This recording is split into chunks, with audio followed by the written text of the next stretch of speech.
So AEW Dynamite Bash at the Beach, as it was called today. With next week will be Dynamite will be on Jericho's cruise. Okay, so this show much better than last week's show. I can tell you that. Still some stuff that didn't make sense. Some stuff that was bad, very bad. But I think there's a reason why it was bad. So without further ado, let's get on with the show. So right away, without any introductions, we had a fatal four-way tag team match that will determine the number one contenders for the AEW tag team titles.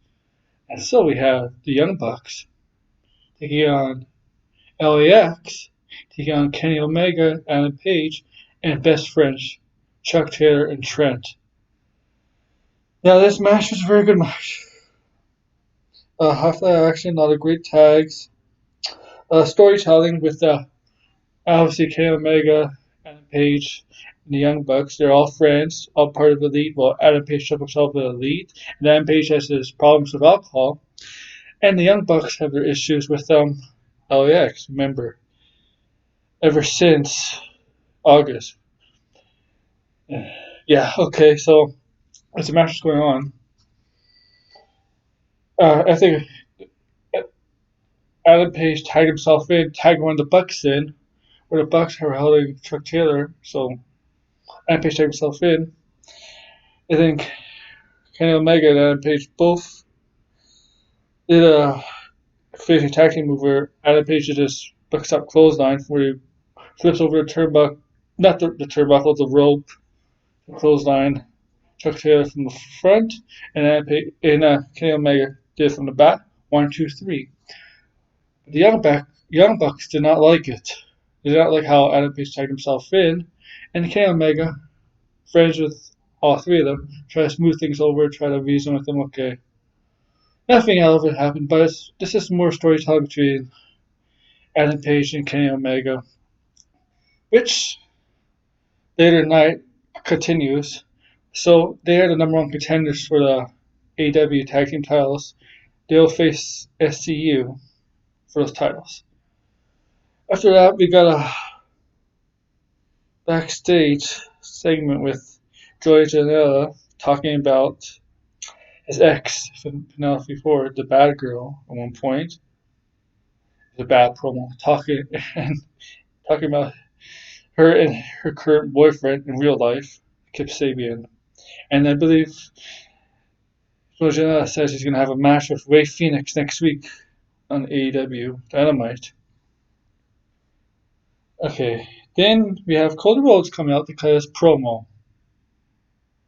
Right? To respond to MJF's stipulations about if he wants to have a match with MJF, he has to follow these stipulations. So Cody Rhodes goes down by each stipulation one by one, and obviously accepts. But he talks about how MJF wants to be famous, popular. Like he talks about his time when he was a little kid on the Rosie O'Donnell show. And if you've seen it, you know what he's talking about. It's pretty funny.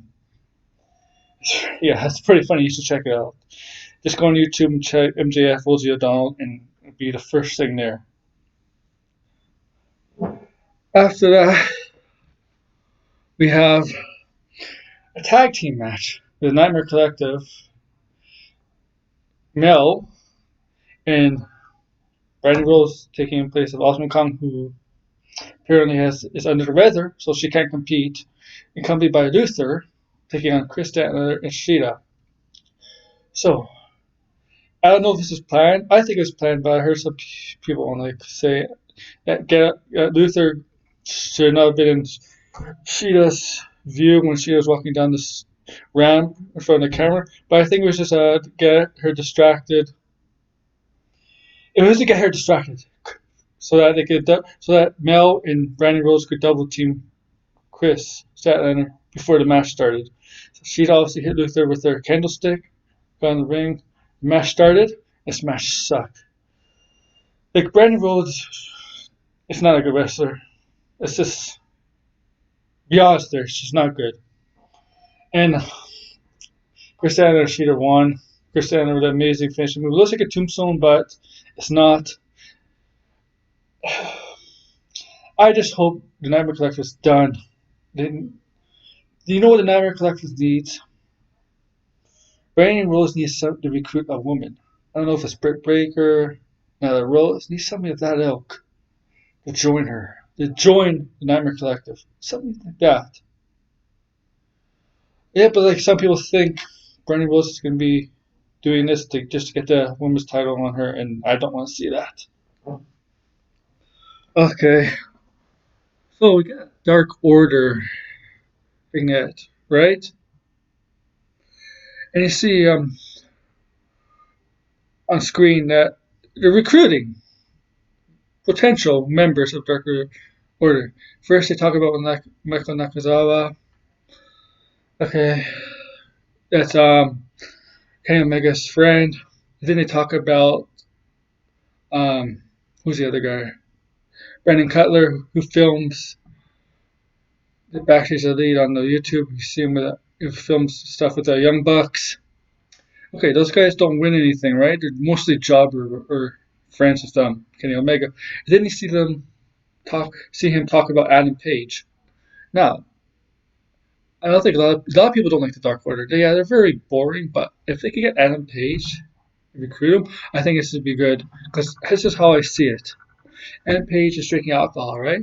When we get to a point where Dark Order manipulates him by using his alcohol and saying by using his alcohol as the reason, saying that we can help you get over this, if you do this, and maybe Adam Page is still drunk enough. He believes in this. He just believes in this, and that's when they get him. Have somebody like that join the Dark Order. And Dark Order needs somebody like that to join them. And I don't know where it's heading. Adam Page in the Dark Order, not a bad idea. It might be the right direction for him. Just have Dark Order manipulate him into joining him. He's drunk, right? He can manipulate drunk people. Okay, after that we have John Moxley versus Sammy Guevara, whatever his name is. I did not expect this match to go this long. I thought Moxley was going to squash Sammy. I honestly did. But Sammy Guevara got most of the offense. He looked amazing, like $1,000,000. Just great out there. Moxley made him look really good out there. Sammy Guevara was getting a lot of offense. He's very arrogant. Fits character. Has the offense. He has that phone, right? Takes selfies. Fits him. He's a Spanish god, right? Moxley presents a submission, a shoot-like submission, and Sammy Guevara quickly gives up. After the match, the lights go out. Typical AEW, lights always go out. They need to stop that. You see the Inner Circle are in the ring. Okay, just have Inner Circle come down to the ring. You don't need to have the lights out. You just have 5-on-1 and Moxley. All 4 members that were not involved in the match. Just have LAX, Jack Hager, and Kushiro come down from the wing. No need to turn out the lights. It's so cliche in AEW right now. It's just pathetic. It's not good. Just really bad. So what they do, they all gang up on John Moxley. Alright? Jack Hager has in a submission move holding him. Jericho hits Moxley with the AEW title 3 times. They go really hard. Jack Hager low blows. There's a running kicking low blow. Then they hold up Moxley again. And Sammy slaps him a couple times. Then what does Jericho do? His jacket that was on the mattress, the mat, takes one of the spikes out and spikes it into Moxley's eye, apparently. Obviously, it's his eye. You don't see they cover up quickly, right? And then get the commercial break, and after the commercial break, you see Inner Circle walking backstage, get interviewed. And Jericho basically said that he didn't start this, Inner Circle didn't start this, that Moxley did by turning him down. This is Moxley's fault. This is just an eye for an eye, literally and figuratively, because he with the spike to the eye in revenge, right? Eye for an eye. And then Jericho said that they're going to do the exact same thing to Jurassic Express next week as who Inner Circle's going to face, and then they walk off. Okay, next they have the match between six-man tag team match between the Butcher and the Blade, teams of MJF to take on Diamond Dallas Page, DDP, Dustin Rhodes, and QT Marshall. That team of QT Marshall, Dustin Rhodes, DDP must be like what, 135 to 140 combined, and they did not look that bad. So the start of the match, you had DDP was going to start the match and MJF was going to start the match, but MJF, obviously, like a cowardly heel, tags himself out. DDP does the same thing. They have a decent match actually. Wardlow, the bodyguard, gets involved. You see Dustin Rhodes pull off a great Canadian Destroyer, which is fabulous. But the Canadian Destroyer is becoming so common, and it's definitely reduced to a regular move now. It used to be an amazing finishing move with Pete Williams. Now it's nothing like that anymore. It's just reduced to a regular move. Like a lot of finishing moves at one point are becoming regular moves, like a DDT. Like Jake Roberts started DDT. Now DDT is just a regular move. Okay, so we see QT Marshall. I don't know about him. His gimmick is apparently he's the Big Apple QT Marshall, and he's from New York, which is the Big Apple. So near the end of the match, Goldust has a senton off the apron onto Butcher and the Blade. I think QT Marshall over the ropes does this. I forget, over the ropes, yeah. And then DDP goes on the turnbuckle and jumps off. I've never seen DDP do that. Or QT Marshall was one of the members. I forget which, but I think it was the Blade. But all of a sudden, JF out of nowhere sneaks in and gets the pin on QT Marshall, giving MJF the win over MJF, Butcher and the Blade, getting the win over DDP, Dustin Rhodes, and QT Marshall, which is suspected. The legends don't need to go over, right? They don't need to go over in this match. MJF needs to go over. Book him strong for Cody Rhodes at Revolution. Okay, so we get to a backstage segment where SCU is about to be interviewed. As they're talking, and the Page man shows up. He was drunk out of his mind. Some of his alcohol, I think it was maybe a scotch, whatever it was, got on the shirts. Christopher Daniels was pissed about it. He was starting shit up with them. And then Kenny Omega came, get Adam Page, pull him back and try to talk sense in Adam Page, go back there, and Kenny Omega try to smooth things over SCU that he respects them. Okay. And so, yeah, this drunk gimmick I think, is leading to a heel turn and maybe joining a Dark Order. So next we got the main event, right?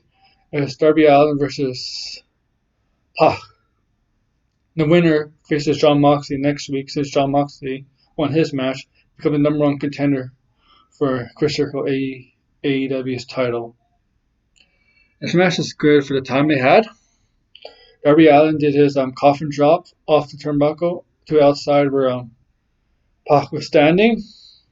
That's a dangerous move. Very dangerous move. Only pull out, you know what? There's some people only pull out once in a while, maybe in a special match. There was no need here. And the match ended with Pac doing the red arrow or black arrow, whatever it's called, onto Darby Allin's back. He gets the win. And he says he's already the number one contender by having the mic after the match. And then all of a sudden you see in the backstage, Moxley was in the ambulance, right? The ambulance door's closed, but he opened it. Comes down to the ring. He has an eye patch on. He doesn't come down to the ring, but he comes down to the entranceway with the eye patch on. And tells him he's going to tell. Basically, gives a warning to Puck that he's going to be there next week because he was thinking getting injured out, he wouldn't be capable of wrestling next week. But John Moxley, he's tough. He'll be there next week. And so next week's gonna be John Moxley versus Adam Page for the number one contendership for the AEW's title. So this show was much better than last week's show. The women's match was not good,